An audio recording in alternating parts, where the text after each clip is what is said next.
Olá, meu nome é Elber e eu sou um dos pastores locais aqui em Redding, na Califórnia. Seja bem-vindo a mais uma aula do Battle Basics. Nosso tópico de hoje é um dos meus favoritos. Nós vamos estar falando sobre o coração do Pai. E semana passada eu estava tomando a ceia e, como sempre, eu me recordo do texto de 1 Coríntios 11. Sempre que no momento de ceia eu me recordo desse texto, que diz assim que: "E tendo dado graças, partiu o pão e disse: Tomai e comei, isso é o meu corpo, que é partido por vós, fazei isso em memória de mim." Então Jesus parte o pão, dá aos discípulos e diz: Fazei isso em memória de mim. Semelhantemente também, depois de cear, tomou o cálice dizendo: Este cálice é o Novo Testamento no meu sangue. Fazei isso todas as vezes que beberdes em memória de mim. Porque todas as vezes que comerdes este pão e beberdes este cálice, anunciais a morte do Senhor até que venha. Sabe? Diz: Fazei isso em memória de mim, anunciai a morte do Senhor. Gostaria que você trouxesse isso à sua memória agora, que nós começássemos esse momento trazendo à memória o que foi que aconteceu ali naquele dia. A nova aliança, o Novo Testamento que Jesus estava fazendo.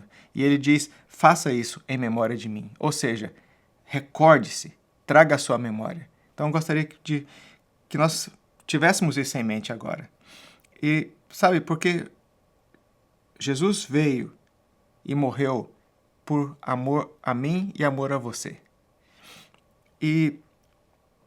Mas o principal desse vir de Jesus em carne e osso, viver como um humano na terra, foi que para demonstrar o Pai, para nos revelar o Pai.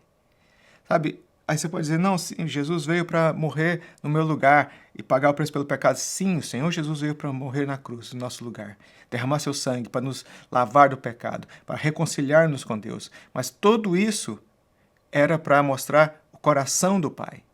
Porque em João 3,16 diz que Deus amou o mundo de tal maneira que deu seu Filho unigênito para que todo aquele que nele crê não pereça, mas tenha vida eterna.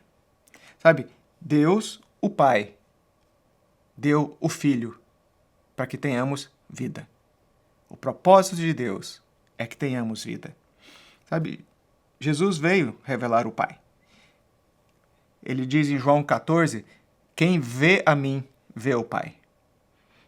No mesmo texto ele diz, ninguém vem ao Pai senão por mim. E em João 10, ele diz, eu vim para que tenham vida, e vida em abundância. Sabe, o propósito de Deus é que tenhamos vida.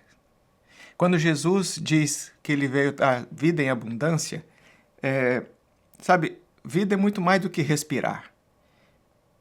Vida em abundância não é respirar um ar mais puro. Não é isso. O Senhor Jesus, ele é a vida. Então, ter vida em abundância é ter mais da sua presença. E eu preciso que você use a sua imaginação agora. Eu preciso que você me acompanhe e use a sua imaginação para nós formarmos uma imagem do Pai. Eu quero ler um texto, aliás, se você ler o texto de Ezequiel 37, o texto é extenso, não vai dar tempo de ler tudo. Mas eu gostaria que você lesse Ezequiel 37, do verso 1 ao 14, é onde fala, Ezequiel menciona sobre a visão que ele tem do vale de ossos secos. Vou ler alguns versículos para você e você vai formando essa imagem. A mão do Senhor veio sobre mim, e o Espírito Santo me levou a um vale cheio de ossos. Ele me conduziu por entre os ossos que cobriam o fundo do vale, espalhados por toda parte e completamente secos. Consegue se imaginar nesse lugar? Consegue sentir a dor desse lugar? Quantas pessoas morreram? Sabe, talvez famílias inteiras morreram. Havia dor naquele lugar. Pessoas amadas. Alguém amava aquelas pessoas. E o profeta estava, então, se vendo em um vale cheio de ossos.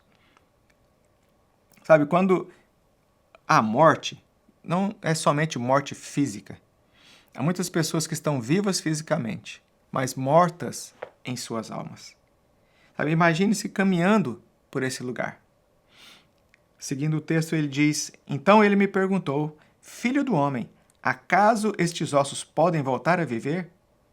Respondi: Ó Senhor soberano, tu o sabes. Então ele me disse: Profetize a esses ossos e diga: Ossos secos, ouçam a palavra do Senhor. Assim diz o Senhor soberano: Soprarei meu espírito e trarei de volta a vida. Sabe, o fato é que havia morte. Morte tal que o profeta diz que os ossos estavam sequíssimos. Você já pensou por que esses ossos estavam secos? Já pensou o porquê desse lugar? Será que foi um exército que foi derrotado? Ou uma vila inteira que morreu de fome? Será que teve uma pestilência na terra? Sabe, pense a respeito disso. Sabe, o fato é que Deus olha para aqueles ossos e ele diz: esse não é o meu plano para a sua vida.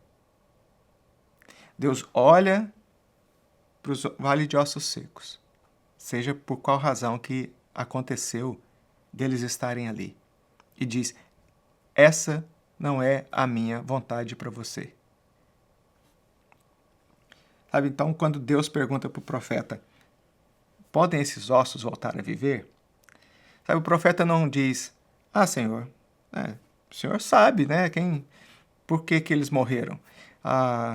Será que justifica eles estarem mortos? Sabe, esse não era o diálogo do profeta com Deus. Quando o Senhor chega para ele e fala: você crê que esses ossos podem voltar a viver? Sabe, a resposta do profeta tem que ser semelhante à nossa resposta. Sabe, o profeta diz: Senhor, tu sabes. Senhor Deus soberano, tu sabes. Sabe, a nossa resposta tem que se alinhar com a resposta de Deus. E qual que era a resposta de Deus para o profeta? Sim, esses ossos vão voltar a viver. Eu vou soprar o meu espírito sobre eles e eles vão voltar a viver. Então, tenha isso em mente. Havia morte, mas Deus quer trazer vida. Agora, eu gostaria então que nós comparássemos esse texto com a parábola do filho pródigo, em Lucas 15. Você já deve ter ouvido sobre a parábola do filho pródigo. Se não, eu te encorajo, pegue a sua Bíblia, leia Lucas 15, do verso 11 ao 24. Sabe, na parábola, o filho mais novo, ele pede ao pai a sua herança, a parte da herança. Enquanto o pai estava vivo ainda, ele pede a sua herança, porque ele achava que ele ia viver melhor por si só, com suas próprias ideias, sua própria forma de pensar, da forma que ele quisesse, do que ele vivia ali na casa do pai. Então, ele pede a sua herança, sai, e a Bíblia diz que ele gasta tudo o que ele tinha. Então ele faz maus negócios, ele aplica o dinheiro de forma errada, ele compra coisas que não precisava e chega a um ponto da sua vida onde ele não tem mais dinheiro. E ele vai trabalhar e a Bíblia fala que ele ficou tão mal, quase que a ponto de morte. Sabe, ali na sua desilusão da vida, o filho então pensa: poxa, eu vou voltar para a casa do meu pai. E esse não é o ápice da parábola. Muitas vezes nós achamos que o ápice da parábola é o filho ter caído em si de que fez besteira. Esse não é o ápice da parábola. Para mim, o ápice da parábola acontece quando o pai vê o filho de longe e corre em direção ao filho. Pensa comigo. Por que o pai viu o filho de longe? Porque o pai aguardava o filho. O pai desejava ver o filho de volta. Apesar do que foi feito, apesar das escolhas erradas, o pai estava esperando o filho. E a Bíblia diz que o pai corre, abraça, beija, antes do filho falar qualquer coisa. Antes de qualquer palavra, antes de dizer que estava arrependido, qualquer coisa, o pai corre, abraça e beija o filho. E o filho então quer dar suas explicações e o pai diz: traga uma roupa para ele. Põe um anel nos seus dedos. hoje é dia de festa. Por quê? Porque esse meu filho estava como morto. Isso é o que o texto diz. Esse meu filho estava como morto, mas agora vive. E qual que é o resultado disso? Vamos festejar. Sabe,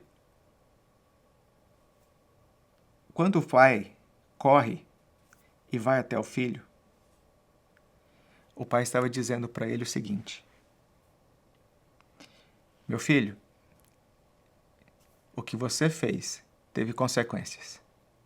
E você está vivendo essas consequências. Porém, o meu papel é te receber, te trazer para junto de mim, para que nós possamos viver juntos. Essa imagem é tão forte. Para mim, nesse tópico de hoje, de falar sobre o coração do Pai. Essa imagem é tão forte porque tantas vezes eu fiz isso. Tomei minhas decisões. Fiz o que não devia. E eu sempre encontrei o Pai de braços abertos. Porque o desejo do Pai, o coração do Pai é que haja vida. Você precisa de ter isso em mente. Por isso eu quis que nós formássemos essa imagem, a imagem ali terrível do Vale de Ossos Secos, essa imagem difícil de uma realidade da vida do filho que toma decisões por si só e se perde. O pai não muda porque eu tomei decisões erradas. O pai continua fiel. E quero ler para você um texto bem interessante. Eu quero ler ele na versão A Mensagem. Quero ler o texto de João 9, na versão A Mensagem 9, de 1 a 9. Diz assim: caminhando pela rua. Então, falando de Jesus. Jesus contando o que estava acontecendo no dia a dia. Diz: caminhando pela rua, Jesus viu um homem cego de nascença. Seus discípulos perguntaram: Rabi, quem pecou, este homem ou seus pais, para que ele nascesse cego? Preste atenção na pergunta que os discípulos fizeram. Não foi o povo que perguntou. Os discípulos perguntaram a Jesus: quem pecou? De quem que é a culpa? Quem fez alguma coisa errada? E, seguindo o texto, Jesus disse: vocês estão fazendo a pergunta errada, procurando a quem culpar. Não há uma relação de causa e efeito aqui. Em vez disso, olhem para o que Deus pode fazer. Precisamos trabalhar com energia por aquele que me enviou enquanto o sol está brilhando. Quando a noite chega e o expediente acaba, mas enquanto estou no mundo, eu sou a luz do mundo. Dito isso, ele cuspiu no chão, fez uma mistura de barro com saliva, esfregou a mistura nos olhos do cego e disse: vá, lave-se no tanque de Siloé. O homem foi, lavou-se e passou a enxergar. Momentos depois, a cidade estava em alvoroço. Os parentes do homem, aqueles que ano após ano o conheciam como um mendigo cego, perguntavam: esse não é o homem que conhecemos, que se sentava aqui e mendigava? Outros diziam: é ele mesmo. Sabe, o coração do Pai não é procurar os seus erros. A primeira coisa que os discípulos fizeram foi perguntar: quem errou? Eles viram um homem ali cego de nascença. E eles perguntam: quem erraram? Quem pecou? Foi esse homem? Como se ele pudesse ter pecado no útero da mãe. Sabe, foi os pais dele que pecaram? Ou seja, você consegue perceber que havia uma mentalidade de que a pessoa poderia ter feito algo para merecer aquela condição. É como que se houvesse merecimento pelo sofrimento da pessoa. Sabe, como na parábola do filho pródigo, nós vimos que ele tomou decisões que o levaram a perder tudo que tinha. Mas ele não perdeu o amor do Pai. Sabe, Jesus, aqui, quando os discípulos perguntam isso, ele fala: não tem isso, não tem relação de causa e efeito aqui. O que acontece é que vocês estão fazendo a pergunta errada, vocês estão procurando um culpado. Mas, pelo contrário, o Pai não muda. O coração do Pai não muda. E então, Jesus diz: vocês deveriam procurar ver o que o Pai pode fazer. Sabe, o Pai não está procurando os seus erros. O Pai está procurando o que Ele pode fazer para você como filho. Esse é um coração de Pai. E Romanos 8 traz como que uma chave, um selo sobre essa questão. Romanos 8 diz: porque estou bem certo de que nem a morte, nem a vida, nem os anjos, nem os principados, nem as potestades, nem o presente, nem o porvir, nem a altura, nem a profundidade, nem alguma outra criatura nos poderá separar do amor de Deus, que está em Cristo Jesus, nosso Senhor.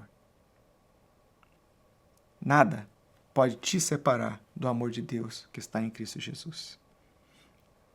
Você já creu no sacrifício de Jesus na cruz, morrendo em seu lugar? João 1,12 diz que a todos quanto o receberam, deu-lhes o poder de se tornarem filhos de Deus. Se você já creu e recebeu Jesus como seu Senhor, a Bíblia diz que você recebe o direito de ser filho de Deus. Mas eu quero te perguntar, você já fez essa declaração de fé? Você já recebeu Jesus como Senhor e Salvador de sua vida? Você pode chamar Deus de Pai? Sabe, se você nunca entregou a sua vida para Jesus, podemos fazer isso agora. Se você puder, feche os seus olhos. Ore comigo. Senhor Jesus, hoje eu reconheço a necessidade de um Salvador. Hoje eu reconheço que sua morte na cruz, o derramar do seu sangue, foi para o perdão dos meus pecados, para me purificar, para restaurar a minha comunhão com Deus. E hoje eu entrego a minha vida a Ti, como Senhor e Salvador. Se você fez essa oração, a Bíblia diz que você recebe o poder de ser filho de Deus. A Bíblia diz que aqueles que creem são chamados de a família da fé. Sabe, você tem um pai. E esse pai ama os seus filhos. Imagine-se como aquele filho que volta para casa. O pai o recebe e festeja. Se hoje você se achegou ao Pai, através de Jesus, a festa, a celebração. Sabe, mas não paramos aí. Como ali na visão do Vale de Ossos Secos de Ezequiel 37, onde o profeta ele tem que alinhar o seu pensamento com o pensamento de Deus. Sabe, como na parábola do filho pródigo, onde o pai espera do filho mais velho uma atitude diferente do que o filho mais novo, uma atitude mais madura. Sabe, da mesma forma, o pai também nos deseja ver crescer. O pai também nos deseja ver crescer e multiplicar. Sabe, sermos sal da terra, luz do mundo. Sermos como Jesus, que falava o que ouvia o pai dizer e que fazia o que viu o pai fazer. Sabe, o pai, ele deseja esse tipo de relacionamento com você. O pai, ele não simplesmente quer te ter em casa. Ele quer te ver crescer. Eu me converti quando eu tinha 18 anos de idade e uma das primeiras coisas que Deus começou a trabalhar na minha vida foi um relacionamento com meu pai. Sabe, não havia mágoa, rancor, mas durante a minha adolescência houve um distanciamento, quase que uma indiferença. E quando eu me converti, o Espírito Santo trouxe convencimento sobre isso. O Espírito Santo me trouxe convencimento de que eu precisava aprender a honrar o meu pai. E eu cedi, então, à direção do Espírito, eu me entreguei nisso e comecei a deixar o Senhor transformar a minha vida. E eu comecei a experimentar meu pai terreno de formas que eu nunca imaginava. Sabe, isso foi tão importante. Porque o meu relacionamento com o meu pai celeste foi tão impactado pelo meu relacionamento com o meu pai terreno. E, sabe, Deus foi tão cuidadoso que Ele restaurou o meu relacionamento com o meu pai terreno, para que eu pudesse então experimentar ainda mais dele como Pai Celeste. E eu estava ali então vivendo essa experiência tão boa de filho com o pai. Aí eu me casei, tive meus filhos e tive então uma outra experiência. O Senhor me levou a entender a alegria de gerar. Sabe, olhar para um bebezinho ali e perceber que ele tem um pedacinho de mim. A alegria de gerar. Sabe, o pai se alegra com a criação. E mais adiante eu aprendi outra coisa. Sabe a alegria de você pegar uma folha de papel cheia de rabiscos e você olhar para aquela folha de papel cheia de rabiscos e dizer, que lindo. Essa foi outra alegria de entender que o pai, ele não se alegra só no que eu faço bem. O pai também se alegra com os meus rabiscos nas páginas da vida. Mas não foi esse só o que Deus queria me ensinar. Experimentei a Deus na adolescência dos meus filhos. Eu tive a oportunidade de entender, pelo menos para mim, o porquê que Deus gosta de ser chamado de pai. Sabe, na adolescência dos meus filhos, eu os vi crescer, tomar suas próprias decisões, expressar o seu caráter. E é um senso de plenitude, um senso de uau, que maravilha! De ver o filho crescer e se tornar uma pessoa que expressa aquilo que eu depositei na vida dele. Sabe, o pai tem desejos para nossas vidas assim. O pai se alegra em você como criancinha. Sim, aprendendo a andar, todo engraçadinho, com erros bobos, mas o pai também se alegra em você como pessoa adulto, maduro, que toma suas próprias decisões, que depende dele, que ouve as suas instruções, que é guiado pelo Espírito Santo e que expressa o caráter dele a outros. Sabe, Jesus diz que quem vê a mim vê o Pai. As palavras de Deus para Jesus se aplicam a nós. Ele diz que esse é o meu filho amado, em quem tenho prazer. Sabe, gostaria aqui de concluir com essa ideia de que você, como filho amado, em quem Deus tem prazer, Ele deseja te ver expressando a vida dele. Quem poder ver, como Jesus diz, quem vê a mim, vê o Pai. Que quando você estiver num ambiente, as pessoas possam dizer, uau, tem algo diferente aqui. Porque a presença do Pai, você expressa a presença do Pai. E vamos encerrar da seguinte forma. Eu sei que é normal, várias vezes nós já vimos isso ser ensinado, e não é errado. É normal nós dizermos que nós não devemos olhar para o nosso Pai terreno e transferir essa imagem para o nosso Pai celeste. Ok? Isso é verdade.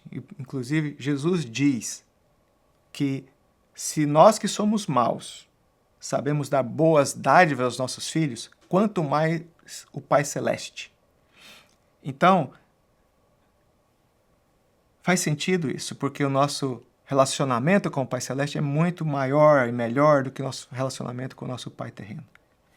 Porém, eu quero te dizer o seguinte, olhe para o seu pai agora. Seja ele um pai maravilhoso, seja ele um pai terrível, seja ele um pai quase inexistente. Gostaria que você olhasse para o seu pai agora. Se você puder, pega a sua Bíblia e abre em Ezequiel 37. Veja o coração do pai com relação àqueles ossos. O coração do Pai é que haja vida. Eu gostaria que você, então, olhasse para o seu pai agora e fizesse como o profeta fez. Deus diz para o profeta: profetize. Profetize. Então, olhe para o seu pai e profetize sobre a vida dele. Abençoe. Sabe, declare vida. Diga aquilo que está no coração do Pai Celeste para a vida do seu próprio pai. Sabe, como filho de Deus, você fala o que você ouve o Pai falar. Como filho de Deus, você olha para onde há morte e diz: haja vida. Você pode fazer isso? Você pode fechar os seus olhos por um momento e dizer: Deus, aonde há morte, eu creio que vai haver vida. Sobre a vida do meu pai, sobre nossos relacionamentos. Sabe, talvez, como eu já perdi meu pai, seu pai não esteja mais com você. Mas você, nesse momento, poder voltar ao seu coração, se alegrar e agradecer a Deus pelo seu pai. Abençoar sua família. Dizer que onde houve morte, vai haver vida. Não há vale de ossos secos o suficiente que Deus não possa trazer de volta à vida. Porque a palavra de Deus diz que Jesus veio nos dar vida e vida em abundância. Sabe, o coração do Pai é que onde há morte, não importa que tipo de morte, Ele quer trazer vida. E isso é para você. Sabe, Deus é bom e Ele te ama. Até a nossa próxima aula.